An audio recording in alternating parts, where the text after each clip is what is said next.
말씀은 창세기 25장 12절로 26절 말씀을 통해서 큰 자가 어린 자를 섬기리라 라는 제목을 가지고 살펴보도록 하겠습니다. 하나님께서 이스라엘 열조에게 언약하시고 그 언약을 성취하시는 섭리가 창세기 12장부터 구약성경 전체에 걸쳐서 에스더까지 기록되어 있습니다. 하나님께서는 그 이스라엘 백성들의 역사를 통해서 언약을 하시는 내용입니다. 자, 그래서 무엇을 언약하느냐? 이게 성경을 이해하는 가장 중요한 관점입니다. 성경에서 말하고 있는 내용은 구약 성경은 모두 다 나에 대해서 증거하고 있다. 이렇게 예수님께서 말씀하셨죠. 하나님의 아들로 오신 예수 그리스도 안에서 하나님께서 하나님 나라를 이루어주시는 역사가 성경에 기록되어 있습니다. 그러니까 지금 그리스도를 언약하는 내용인데 어떻게 언약하냐면 이스라엘의 역사 섭리를 통해서 하나님께서 언약해 주시고 약속대로 그리스도를 보내셔서 하나님께서 하나님 나라를 세워주시는 그 내용이 성경의 내용이라고 했습니다. 이걸 통해서 하나님께서는 하나님이 어떠한 분이신가를 우리에게 증거해 주시고 또 내가 우리 언약 자손, 이스라엘 백성들이죠. 언약 백성들, 그리고 창세전에 그리스도 안에서 언약받은 교회, 우리 그 언약 자손들이 또한 어떠한 존재인가를 가르쳐 주십니다. 그래서 성경에서 가장 중요한 것은 두 가지. 자, 첫 번째는 내 하나님이 누구시냐? 이 질문하고 그 다음에 나는 누구인가? 이 질문이 가장 중요한 질문입니다. 그리고 이 질문에 대한 답을 해주시는 것이 바로 성경입니다. 그래서 이제 보통 우리가 자기 자신에 대한 정체성, 나는 누구인가? 나는 어떤 존재인가? 그렇죠? 당신은 누구십니까? 이 세상에 왜 왔다가 왜 살다가 갑니까? 당신의 삶의 의미는 무엇입니까? 이렇게 물어보면 좀 황당하죠. 그냥 왔다가 그저 살다가 갑니다. 이렇게 답해버리면 헛된 인생을 사는 것이고 나는 누구이고 나는 어떤 존재고 왜 이 땅에 와서 살다가 가는가? 이렇게 자기 자신의 존재에 대해서 정립을 할 수 있어야 됩니다. 근데 이 명확한 자기 정체성은 성경을 통해서만 우리가 알 수가 있습니다. 지금 저희는 시각을 현재는 지금 이스라엘 열조 입장에서 지금 이야기가 진행되고 있습니다. 하지만 실제적으로 이 편지를 읽고 있는 사람은 누구냐면 이스라엘 백성들이죠. 그렇죠? 그러니까 아브라함과 이삭과 야곱을 이스라엘의 열조라고 하는데 선민의 열조라고도 하고 그 열조로부터 나온 백성들, 이스라엘 백성들 이 편지를 지금 직접 모세를 통해서 기록된 성경을 지금 보고 있는 것이고 그 다음에 우리는 좀 더 지났죠. 여기 교회 그 역사를 저희가 다시 살펴보고 있습니다. 그러니까 이 독자가 지금 다양하죠. 그래서 우리는 1차적으로는 이들의 입장에 들어가서 봐야 되고 두 번째로는 이스라엘 백성 입장에서 이 편지를 이해해야 되고 그 다음에 그것을 바로 나에게 하나님의 영원한 복을 받은 언약받은 하나님의 백성인 나를 통해서 또 봐야 됩니다. 그래서 그렇게 봤을 때 성경을 제대로 우리가 제대로 볼 수가 있다고 생각합니다. 자, 그래서 오늘 이스라엘 열조의 이야기입니다. 자, 열조의 역사. 이스라엘 역사가 진행되려면 먼저 언약이 있어야 되는데 바로 이스라엘 열조에게 하나님께서 언약하시는 섭리를 제가 지금 살펴보고 있습니다. 자, 그러면 가장 큰 틀은 이스라엘 열조에게 언약 하시는 섭리 지금 이게 보고 있습니다. 자, 이제 언약까지만 이렇게 써놔도 되긴 합니다. 왜냐하면 그 뒤에 이제 이 언약을 성취하시는 내용이 이어지기 때문에. 하지만 실제적으로 내용을 보시면 하나님이 언약을 하시고 계속 언약을 다시 해주시는데 그 가운데서 어떤 일이 벌어지냐면 시험을 주세요. 그 다음에 시험 중에 하나님께서 보호를 해주십니다. 이 내용이 지금 쭉 나옵니다. 아브라함부터 이삭, 야곱까지 이스라엘 열조에게 언약을 세우시고, 무슨 같은 언약이지만 언약이 쭉 이어지는데 그 가운데서 그들을 시험하시고 하나님께서 보호해 주시고 이제 나중에 이제 이걸 이루어 주시죠. 그래서 지난 시간까지 저희가 창세기 12장 1절로 25장 11절까지는 선민의 열조의 처음인 아브라함에게 언약하시고 여러 가지 시험 가운데서 하나님께서 보호해 주시는 섭리를 저희가 살펴봤습니다. 자, 아브라함에게 언약하시고 그다음에 보호해 주시는 섭리. 그다음에 이제 오늘부터는 이삭이 전면에 나타납니다. 그다음에 이삭에게 똑같이 언약하시고 또 보호해 주시는 섭리. 그다음에 야곱, 똑같은 내용이 반복됩니다. 야곱에게 언약하시고 또 보호해 주시는 섭리. 이 내용이 지금 쭉 이어지게 됩니다. 오늘 이삭에게 언약하시고 보호하시는 섭리를 살펴볼 겁니다. 내용이 지금 아브라함에게 하신 역사의 어떤 흐름이나 이삭에게 하는 내용이나 비슷한 점이 참 많습니다. 거의 그렇죠? 네. 똑같이 언약을 받고 여러 가지 어려움이 오고 또 시험 가운데 하나님께서 그들과 함께 하셔서 보호해 주시고 언약을 이루어질 수 있도록 보호해 주시는 내용이 기록되어 있습니다. 그러면 그 이삭에 언약하시고 시험 중에 보호하시는 섭리를 우리가 어떻게 내용을 정리해 볼까 한번 구조를 보는 것이 좋겠습니다. 그래서 요거 이제 지우고 자 이삭에게 언약하시고 보호하시는 섭리 내용이 창세기 25장 12절로부터 26장 35절까지 이렇게 봤습니다. 사람마다 조금씩 다르게 보기도 합니다. 이 부분은 관점이 약간씩 다르기 때문에 이삭이 날 때부터 벌써 이삭을 준비한다고 해서 이삭에게 언약하시고 그런 섭리를 이삭이 출생 때부터 그때부터 보는 분도 있어요. 그러니까 여기 25장 전부터 이미. 그러나 아브라함이 25장 11절까지 살아서 그 믿음으로 행하는 모습을 보여줬기 때문에 저는 여기서부터 이삭에게 언약하시고 보호하시는 섭리로 나눕니다. 그렇다고 해서 뭐가 틀리고 맞는 것은 아닙니다. 네.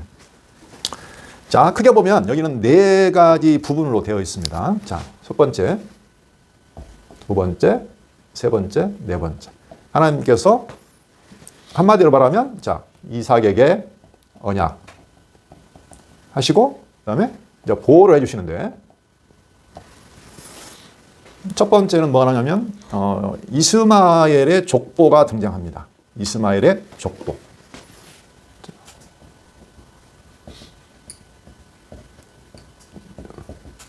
이스마엘의 족보가 등장하는데 이 부분은 12절에서 18절까지. 그 다음에 두 번째는 이제 이삭의 족보가 등장을 합니다. 이삭의 족보. 하나님은 이렇게 보면은 대조적으로 등장시켜서 어떤 역사를 많이 진행시키시죠. 그렇죠? 네. 딱 하나만 나타나면 이게 잘 구분이 안 되고 설명이 잘 힘들기 때문에 꼭 이렇게 대비를, 우리도 비교해서 설명을 하잖아요. 대부분. 왜냐하면 명확하게 또 구분이 되게 한쪽이 확실히 드러나게 이렇게 비교하거나 비유하는 법을 많이 씁니다. 저희도 사실. 그래서 이삭의 족보인데요. 이삭의 족보와 이게 족보라고 볼 수도 있고 여기 보면 태중 언약이 등장합니다. 태중 언약. 제가 지금 글자를 줄였습니다. 태중 언약.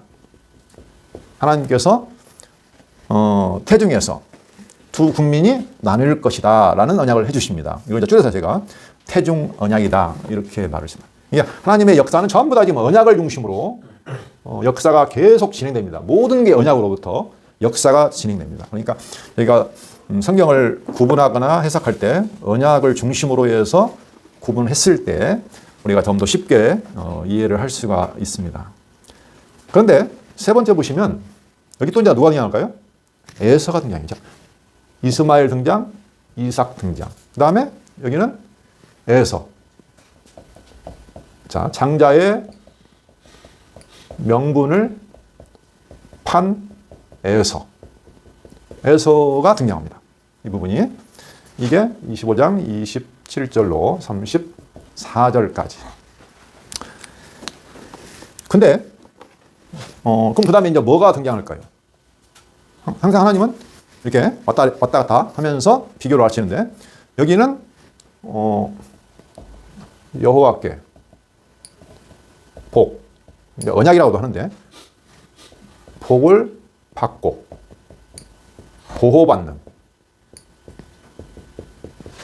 보호받는 이삭. 이삭의 모습이 등장하고 뒤에 하나가 짧게 하나가 더 덧붙여 있는데 그러면 이삭과 근심이 된 에서 이렇게 나와 있습니다. 근심이 된 에서. 이 부분은 이렇게 빼도 되긴 하는데 조금 한두 절 딱 들어가 있기 때문에 그러니까 이 부분이 26장이죠, 여기는. 자, 26장 1절로부터 마지막 35절까지. 이렇게 해서 하나님께서 이삭에게 언약을 세우시고 보호해 주시는 섭리가 기록되어 있습니다. 제일 먼저 이스마엘의 족보가 등장합니다. 이삭과는 별로 상관이 없는 것 같잖아요. 근데 상관이 있죠. 왜냐하면 이삭과 이스마엘로 나뉘잖아요. 그렇죠? 나뉘었기 때문에 대비가 되는 겁니다. 이게 두 가지가 이렇게 서로. 근데 여기는 그 태종 언약에 따라서, 그렇죠? 언약을 받고 그 다음에 에서가 등장하고 이삭이 등장합니다. 에서는 장자의 명분을 팔아버려요. 망령된 행실이라고도 뒤에 신약성경 해석을 하는데, 근데 이삭은 어려움이 있지만 어려움이 옵니다. 흉년도 오고 어려움이 오지만 여호와께 이제 언약을 받습니다. 언약을 받고 여러 가지 어려움 가운데 보호를 받아서 복을 받아요. 그 이삭의 모습이 등장하고 마지막 끝에 잠깐 보면은 에서가 또 이상한 짓을 해가지고 이삭과 리브가의 근심이 되는 장면이 딱 두 구절로 나옵니다. 이 구절을 보더라도 하나님께서 어떻게 언약 자손과 언약받지 않는 자손 그 사이에서 어떻게 그 언약을 성취해 가시는가, 또 보호해 가시는가 하는 것을 저희가 알 수가 있습니다. 자, 오늘은 시간이 되면 쭉 읽어버리면 참 좋은데 오늘 조금 내용을 줄여서 이스마엘의 족보 내용하고 그 다음에 이삭의 족보와 태종 언약 이 부분을 좀 더 오늘 살펴보려고 합니다. 오늘 처음에 말씀드렸던 우리의 정체성, 현재는 이삭의 정체성, 그 다음에 이스라엘 백성의 정체성, 그리고 나의 정체성 이 부분, 그리고 하나님 이쪽에 초점을 좀 두시고 살펴보시면 좋을 것 같습니다. 자, 25장 12절로 18절 이스마엘의 족보가 나옵니다. 사라의 요종 애굽인 하갈이 아브라함에게 낳은 아들 이스마엘의 족보는 이러하고 이스마엘의 아들들의 이름은 그 이름과 그 세대대로 이와 같으니라. 이스마엘의 장자는 느바윗이요 그 다음은 게달과 아프엘과 밉삼과 미스마와 두마와 마사와 하닥과 데마와 여들과 나비스와 게드마니 이들은 이스마엘의 아들들이요 그 촌과 부락대로 된 이름이며 그 족속대로는 12 지도자들이었더라. 이스마엘은 향년이 137세에 기운이 다하여 죽어 자기 백성에게로 돌아갔고 그 자손들은 하웰라에서부터 아수르로 통하는 애굽 앞 술까지 이르러 그 모든 형제의 맞은편에 거주하였더라. 여기서 말하고 있는 내용은 이제 그 이스마엘의 족보인데 여기 족보라는 내용은 물론 뭐 거기 나온 이름들이 쭉 등장하기 때문에 족보는 족보인데 그들의 역사 이렇게 보시면 됩니다. 어떻게? 근데 잘 보시면 그 이스마엘의 족보를 보시면 뭐 여러 가지 내용이 있지만 간단하게 보시면 어떤 내용이 등장하냐면 첫 번째 보시면 12아들이 등장합니다. 12아들. 16절 족보대로 12 지도자들이었더라. 자, 12아들. 아들, 족속. 그죠? 당백, 지도자들. 그 다음에 또 뭐가 등장하냐면 이스마엘은 137세에 죽었죠. 아브라함은 175세. 그 다음에 이제 어디에 사냐 하면 그들이 모든 형제의 맞은편에 거주했다. 그렇습니다. 자, 형제의 맞은편, 서로 얼굴을 대하고 맞은편에 거주했다. 이렇게 되어 있습니다.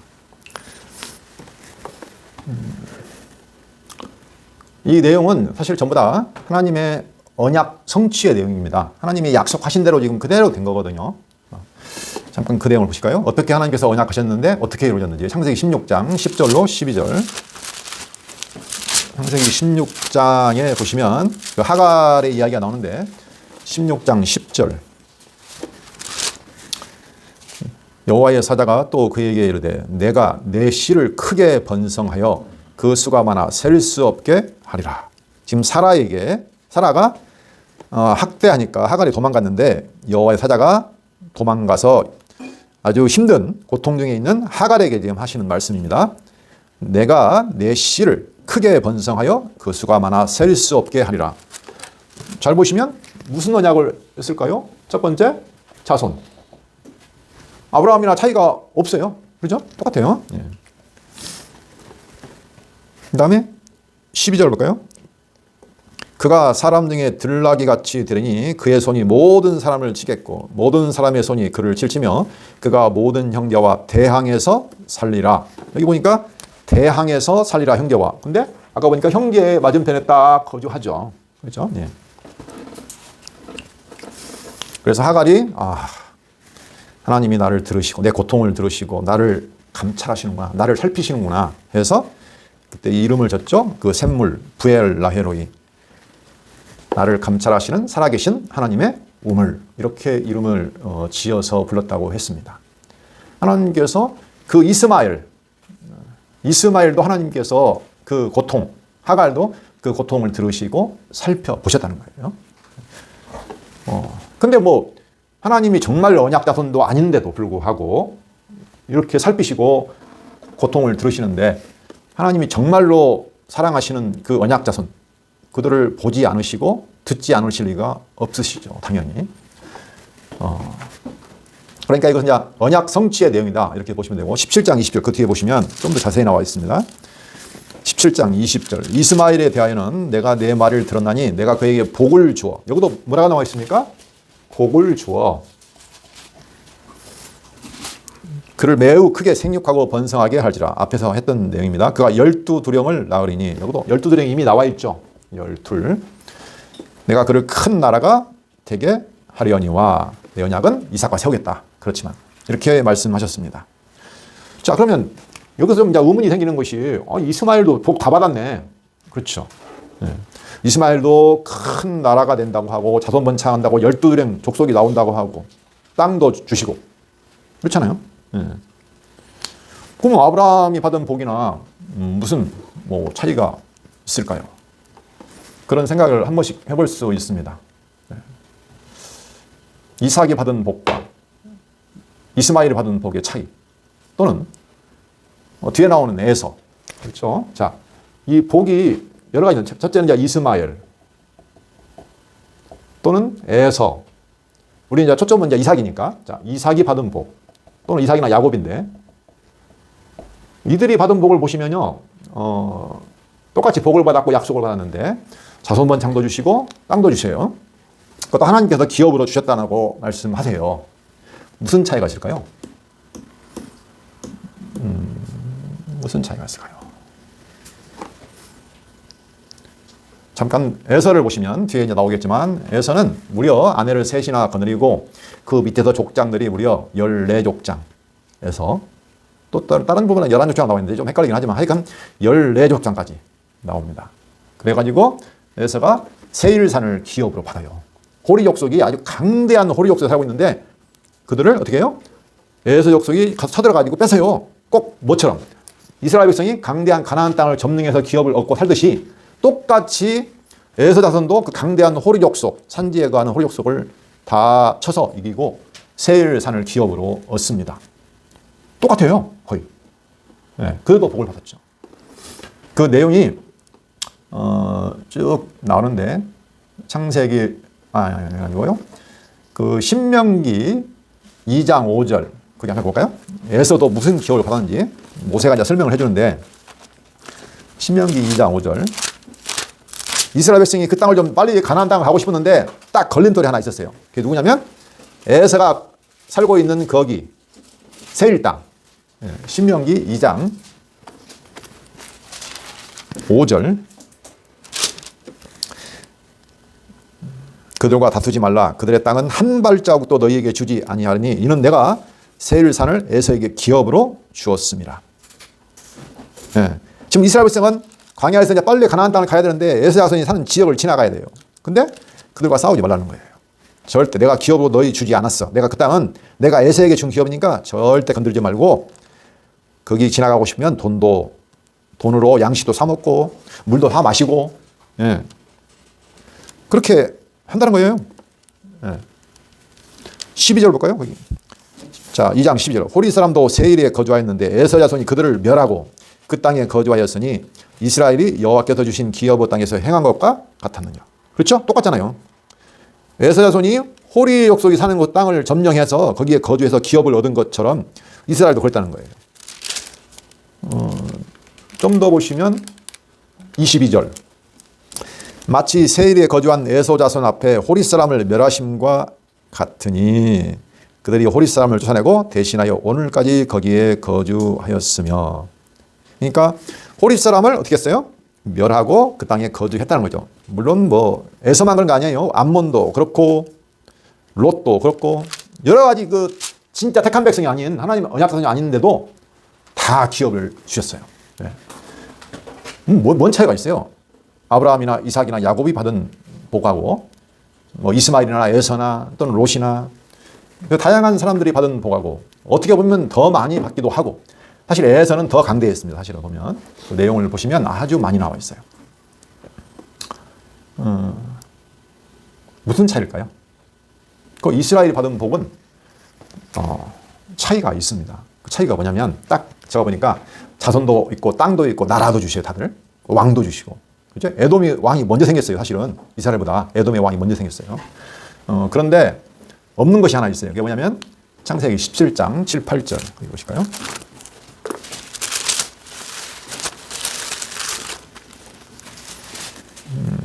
17장 7, 8절. 내가 내 언약을 나와 너 및 내 대대 후손 사이에 세워서 영원한 언약을 삼고 너와 내 후손의 하나님이 되리라. 여기서 중요한 것은 언약을 삼고 너와 내 후손의 하나님이 되리라. 이 내용이 없어요. 이방 족속 아까 그 하나님의 진정한 언약을 받지 못한 자손들은 그들의 하나님이 되신다는 약속이 없어요. 8절. 내가 너와 내 후손에게 내가 거류하는 이 땅 곧 가나안 온 땅을 주어 영원한 기업이 되게 하고 그죠? 자손을 번창시켜서 가나안 온 땅을 주어서 영원한 기업을 되게 하는데 나는 그들의 하나님이 되리라. 이게 없어요. 나는 그들의 하나님이 되리라. 너와 내 후손의 하나님이 되리라. 자, 오늘 공부할 26장 바로 26장 이삭에게 하신 약속을 잠깐 볼까요? 26장 4절 보시면 이제 아브라함에 이어서 하나님께서 이삭에게 복 주시는 내용입니다. 26장 4절. 내 자손을 하늘의 별과 같이 번성하게 하며 이 모든 땅을 내 자손에게 주리니. 여기까지는 이방과 똑같아요. 내 자손으로 말미암아 천하 만민이 복을 받으리라. 예, 이것도 없어요. 이게 두 가지죠. 아브라함에게도 땅의 모든 족속이 너를 인하여 복을 얻을 것이다. 네가 복이 된다. 이렇게 말씀했잖아요. 그렇죠? 그리고 여기도 보니까 내 자손 씨로 말미암아 천하 만민이 복을 받으리라. 그러니까 여기서 다른 부분이 딱 두 가지가 있습니다. 하나는 하나님이 너의 하나님이 될 거야. 내가 그들의 하나님이 될 거야. 그러니까 사실은 땅 주고 이게 중요한 건 아니에요. 네, 그렇죠? 자손 번창하고 땅 주고 그것도 복은 복인데 그렇게 해서 최종적인 목표 나는 너의 하나님이 되겠다. 이것이고 그로 말미암아 내가 어떻게 한다? 너를 보고의 근원으로 삼아서 너를 통하여 천하 만민이 땅의 모든 족속이 복을 얻게 하겠다. 그렇죠? 그러니까 아브라함, 이삭, 야곱 쭉 해가지고 나중에 어떤 내 자손 단수입니다. 단수. 씨. 단 하나 씨. 그 씨가 누구냐면 예수 그리스도. 하나님의 아들. 그렇죠? 아브라함이나 이삭, 야곱이 다 하나님의 아들이에요. 그 자손이 지금 이어지는 거라고요. 그러니까 하나님은 지금 여기를 지금 바라보고 있는 거예요. 그리스도를 통해서 진정한 언약 자손. 단 한 사람 씨를 통해서 천하 만민이 복을 얻게 하려고. 그러려고 택했다는 거예요. 네, 다르죠? 그리고 하나님이 아브라함과 그들의 하나님이 되어주시겠다. 이건 하나의 이제 이걸 우리가 이제 모형이라고 하죠. 모형. 이게 실체고 모형. 요걸 설명해 주는 거예요. 증거해 주는 거. 그렇죠? 네. 하나님은 그런 이제 원대한 계획을 가지고 지금 역사를 진행하신다는 거죠. 그 언약은 저희와도 똑같습니다. 그래서 무슨 차이가 있는가? 아니 뭐 세상 사람들도 우리 살다 보면 교회도 마찬가지입니다. 우리가 살아가는 이 세상을 잘 보세요. 교회를 다니는 사람, 하나님의 백성이라고 해서 특별하게 뭐 복을 받는 건 없어요. 그렇죠? 무슨 복을 받습니까? 더 잘 삽니까? 아니잖아요. 오히려 이 하나님의 언약, 진정한 언약 자손이 아닌 자손들이 더 잘 살고 더 크고 그래요. 강대한 나라를 이루고. 네. 그런데 그들의 하나님은 아니에요. 네. 우리가 그러니까 이 땅에서 얻어야 할 것은 바로 뭐냐? 이 복이 아니고 하나님이 나의 하나님이라는 것을 아는 거예요. 그거. 그렇죠? 나의 하나님. 이게 나하고 관계가 되는 거예요. 나의 하나님. 그렇죠? 너희는 내 것이고 나는 너희고 내 몫은 여호와의 기업은 야곱이고 야곱의 기업은 하나님이고. 그죠? 예. 하나님의 소유가 되는 거예요, 완전히. 그렇죠? 완전히 하나님과 완벽하게 관계를 맺는 친밀한 관계에 나는 너의 아버지가 되고 너는 내 아들이 되고 나는 너의 남편이 되고 너는 나의 아내가 되고. 그렇죠? 예. 성경에서 말하고 있는 복이 과연 무엇인가? 중요합니다. 나는 너의 왕이 되고 너희는 내 백성이 되고. 그렇죠? 성전으로 하나님께서 나와 하나 되신다. 하나님이 거하시는 집. 지금 성경에서 말하는 것은 전부 다 지금 이내임이에요.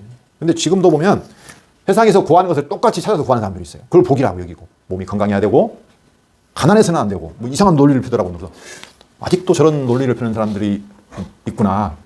뭔가 지금 오해하고 있는 거죠. 진정한 기업, 우리의 복은 하나님 자체라는 거 잊으시면 안 됩니다. 하나님께서 나의 유일한 기업이 되신다. 자, 그 부분을 저희가 살펴봤습니다. 자, 이스마엘도 하나님의 약속대로, 그렇죠? 하나님 언약하신 대로 번창해서 기업을 차지한다 하는 내용이었습니다. 자, 그 다음에 이제 이삭의 족보를 한번 보겠습니다. 자, 19절부터 26절까지 보시면 이삭의 족보가 나오는데 거기에서 태중 언약이 나타납니다. 두 국민이 나눌 것을 하나님께서 태중에서부터 예고하시죠. 19절 아브라함의 아들 이삭의 족보는 이러하니라. 아브라함이 이삭을 낳았고 이삭은 40세에 리브가를 맞아야 아내를 삼았으니 리브가는 밧단 아람 아람 족속 중 부두엘의 딸이요 아람 족속 중 라반의 누이였더라. 이삭이 그의 아내가 임신하지 못하므로 그를 위하여 여호와께 간구하매 여호와께서 그의 간구를 들으셨으므로 그의 아내 리브가가 임신하였더니 그의 아들들이 그의 태 속에서 서로 싸우는지라. 그가 이르되 이럴 경우에는 내가 어찌할꼬 하고 가서 여호와께 묻자온대. 여호와께서 그에게 이르시되 두 국민이 내 태중에 있구나. 두 민족이 내 복중에서부터 나누이리라. 이 족속이 저 족속보다 강하겠고 큰 자가 어린 자를 섬기리라 하셨더라. 자, 그렇게 해서 이제 그 태중 언약 후로 기한이 차서 쌍둥이가 나타납니다. 그 뒤에 24절 그 해산 기한이 찬적 태 쌍둥이가 있었는데 먼저 나온 자, 먼저 나온 자는 붉고 전신이 토록 같아서 이름을 에서라 하였고 후에 나온 아우는 손으로 에서의 발꿈치를 잡았으므로 그 이름을 야곱이라 하였으며 리브가가 그들을 낳을 때 이삭이 60세였더라 했습니다. 자, 이렇게 해서 결국 아브라함의 아들 이삭의 족보를 보여주는데 이삭이 한마디로 말하면 에서와 야곱을 낳았다. 그 내용입니다. 이삭과 에서와 야곱을 낳았는데 그때 태중에서부터 나눌 것을 하나님께서 예고 언약하셨다는 내용입니다. 에서와 야곱이 태어날 때 보시면 몇 세 낳냐면요. 20절 보니까 이삭은 40세 리브가를 맞이하여 아내를 삼았습니다. 자, 40세에 삼았는데 태어날 때 보니까 26절 이삭이 60세였더라. 아이를 낳을 때. 자, 그러면 20년 동안은 자식을 못 낳았죠. 그렇죠? 네. 하나님의 언약의 자손들, 하나님이 자손 번창한다고 했고 그 씨를 통해서 천하만민이 복을 얻어야 되는데 그 약속하신 하나님의 자손이 하나님께서는 20년이란 동안 기간을 두셔요. 아브라함이 이삭을 낳을 때도 25년간이라는 기간을 두셨죠. 근데 여기도 역시 20년간이나 자식을 주잖아요. 네. 뭐 25년이나 20년이나 지금 짧게 나왔으니까 별로 시간이 안 날 수는 있는데 그 20년이 굉장히 긴 기간입니다. 그러니까 이삭이 간구를 하죠. 그렇죠. 하나님은 간구를 들으실까요? 안 들으실까요? 이스마엘 하나님이 들으셨잖아요. 하갈의 기도. 하갈이 막 그 사라에 쫓겨가지고 광야에서 막 헤매고 있을 때 하나님께 막 고통 중에 부르짖었잖아요. 그때 하나님이 들었어요. 하갈의 부르짖음, 고통을 들으셨어요. 그 이스마엘이라는 이름이 하나님이 들으신다. 그 뜻이거든요. 이스마엘이. 그렇죠? 그리고 하나님이 듣고 어떻게 해요? 살펴요. 보셔요. 지켜보세요. 브엘 라이로이. 그죠? 하라가 그 샘물 이름을 졌잖아요. 살아계신 하나님의 몸을, 살아계셔서 살피시는 하나님의 몸을 듣고 살펴요. 보시고 살아계셔요. 하갈에게도 이렇게 나타났는데 당연히 이삭은 더 말할 것도 없죠. 하나님이 살아계시고 들으시고 보셔요. 살피시는데 20년이라는 왜 세월을 두시냐고요. 아브라함과 똑같은 내용입니다. 그 20년이라는 기간 동안 하나님이 정한 때까지 인내가 필요하죠. 하나님의 언약은 그래서 이렇게 항상 기간을 두십니다. 왜? 그 기간 동안이 필요하기 때문에. 하나님의 교육적인 목적. 그렇죠? 그 동안에 어떻게 해요? 아브라함도 100세가 되어 나왔기 때문에 자기 자신 어떻게 했습니까? 아휴, 이제는 포기했습니다. 못 낳겠네요. 그렇죠? 이삭도 마찬가지예요. 하나님이 그렇게 약속을 더디게 해주시는 이유는 그래, 너는 너로서는 안 돼. 내가 정한 때 내 능력으로 되는 거야. 그 하나님을 알게 하는 것이죠. 그렇게 해서 뭐 하려고요? 아브라함이나 이삭으로 하여금 누구만 의지하게? 여호와 하나님만 의지하게. 이게 중요합니다. 하나님께서 우리를 이렇게 힘든 기간 동안을 주시는 이유가 바로 그거예요. 너 하나님만을 의지해야 돼. 하나님만 바라봐야 돼. 그거 하나. 너를 의지하지 말고, 누구도 의지하지 말고 나만 바라봐. 이게 참 귀한 교육입니다. 우리가 날마다 성경에 보면 쉬지 말고 기도하라. 그 말 나오잖아요. 데살로니가전서 5장 16절 18절은 나오죠. 항상 기뻐하라. 쉬지 말고 기도하라. 범사에 감사하라. 항상 기뻐하라. 쉬지 말고 기도하라. 범사에 감사하라. 쉬지 말고 기도하라. 왜? 내가 할 수 있는 것이 없으니까. 오직 하나님만 역사의 주관자시기 때문에 하나님만을 의지하게 하신다는 거죠. 사실은 이게 기도가 맞아요. 우리는 정말 숨 쉴 때마다 기도를 해야 돼요. 당연하다고 생각하시면 절대 안 된다는 겁니다. 그래서 하나님은 이렇게 당연한 아이 낳는 거, 보통 사람은 1년 안에 늦어도 2, 3년에 낳는데 당연한 것을 안 낳게 하는 거예요. 이렇게. 그래서 그게 당연한 거 아니야. 하나님의 능력이야. 네가 하나님께 의지해야 돼라는 것을 교육시키시는 거죠. 자, 그렇게 교육 기간을 두시고 이제 태중에서 언약을 세워주시죠. 서로 싸웁니다. 22절 보시면. 그래서 이제 기도를 하는데 여호와께서 말씀하십니다. 두 국민이 내 태중에 있구나. 두 민족이 내 복중에서 나누리라. 이 족속이 저 족속보다 강하겠고 큰 자가 어린 자를 섬기리라 했습니다. 그러니까 이건 두 국민이 있는데 나뉜다는 거예요. 일단. 그렇죠? 나뉜다는 것은 어떻게 된 거예요? 서로 떠난다는 거예요. 그리고 한쪽이 한쪽을 어떻게 해요? 섬겨요. 이 족속이 저 족속보다 강하겠고 큰 자가 어린 자를 섬기리라. 이상하다. 큰 자가 어떻게 어린 자를 섬기나요? 어린 자가 큰 자를 섬기는 게 맞죠. 그렇죠? 근데 반대로 돼요, 이게. 이렇게 말씀하십니다. 이미 하나님은 복중에서부터 뭐 둘이가 뭐 특별하게 에서든 야곱이든 누가 잘하거나 잘못한 것이나 뭐 그들이 뭐 행한 일이 없어요. 그렇죠? 태중에 있는 애들이 태어나지 않았는데 무슨 일을 생각하고 뭔 일을 하겠어요. 아무것도 없는데 하나님이 태중에서 어떻게 해요? 이미 나눴어요. 그렇죠? 큰 자가 어린 자를 섬기리라 라고 정하셨어요. 그렇게 해서 나온 것이 누구냐면 에서와 야곱이에요. 자, 그러면 이 에서와 야곱의 이야기를 우리 신약성경에서는 어떻게 해석을 하고 있는가를 한번 보겠습니다. 로마서 9장 8절.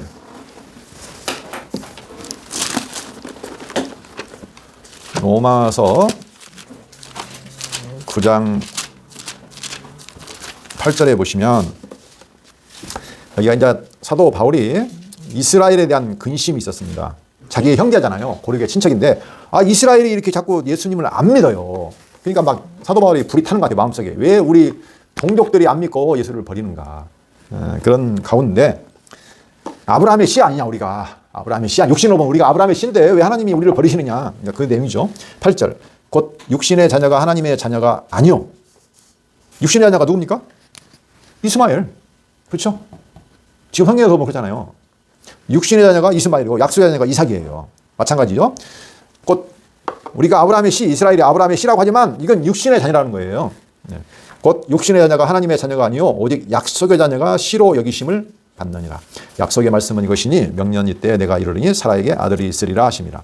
그뿐 아니라 또한 리브가가 우리 조상 이삭 한 사람으로 말미암아 임신하였는데 그 자식들이 아직 나지도 아니하고 무슨 선이나 악을 행하지 아니한 때 나오죠. 태중에서 아무런 선악간의 행함이 없어요. 그때에 택하심을 따라되는 하나님의 뜻이 행위로 말미암지 않고 오직 부르시는 이로 말미암아 서게 하려 하사 리브가에 이르시되 큰 자가 어린 자를 섬기리라 하셨나니.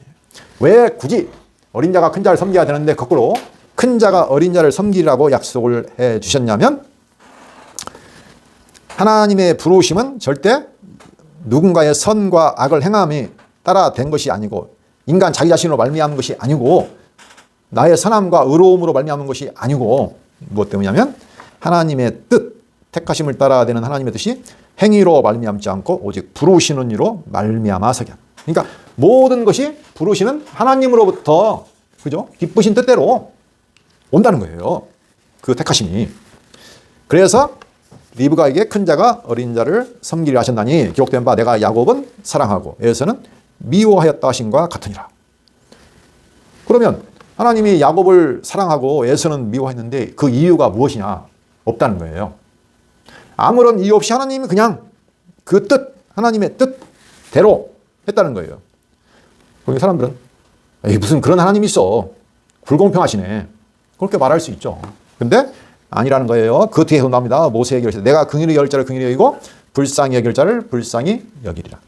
내가 하고 싶은 대로 한다는 거잖아요. 내가 긍휼히 여길 자를 긍휼히 여기고 내가 불쌍히 여길 자를 불쌍히 여긴다는 거예요. 그래서 16절 그런즉 원하는 자로 말미암음도 아니요 다른 받기로 하는 자로 말미암음도 아니요 오직 긍휼히 여기시는 하나님으로 말미암음이라. 여기도 말하죠. 아무리 네가 달리고 막 뛰고 쫓아가려고 해도 안 된다는 거예요. 너로서는 안 된다는 거죠. 오직 누구로부터?